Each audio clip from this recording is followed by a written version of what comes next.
బేతంచెర్ల మరియు బనగానపల్లి అనే ప్రాంతాలు. ఈ గానికి చెందిన మానవుడు బేతంచెర్ల బనగానపల్లి అనే ప్రాంతాల్లో కూడా కొన్ని వందల గుహలు మధ్యరాత్రి యుగానికి సంబంధించిన గుహలు మనసులో జాగ్రత్త. ఈ గుహలను మానవుడు 2 రకాలుగా ఉపయోగించుకున్నాడని చెప్పేసి ఇచ్చాడు. ప్రధానంగా ఫస్ట్ నెంబర్ 1, తాను విశ్రాంతి తీసుకోవడం కోసం.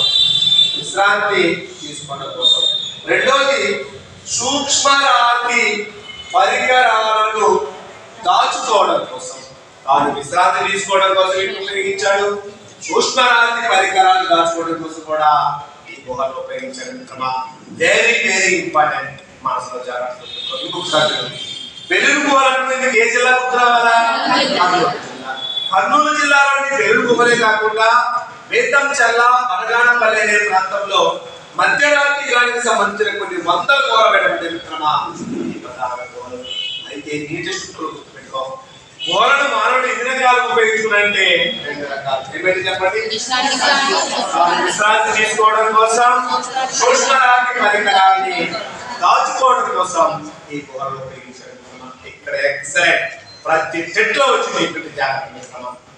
భారత ఉపఖండంలోని మరెక్కడ బయటపడి ఎముకలతో చేసిన సూక్ష్మరాతి పరికరాలు ఇక్కడ బయటపడే మిత్రమా. ఎక్కడ బయటపడాయంటే కర్నూలు జిల్లా ముచ్చట్ల గ్రామ సమీపాన గల చింతమాను గవి గుహ అనే ప్రాంతంలో మిత్రమా. ఈ బిట్టు జాగ్రత్త, ప్రతిసారి అంటున్నాడు ఎముకలతో చేసిన సూక్ష్మరాతి పరికరాలు మిత్రమా. భారత ఉపఖండంలోని ఎక్కడ బయటపడిన ఉపరికరాలు కర్నూలు జిల్లా ముచ్చట్ల గ్రామ సమీపాన గల చింతమాను గుహ అనే ప్రాంతంలో బయటపడ్డాయి మిత్రమా.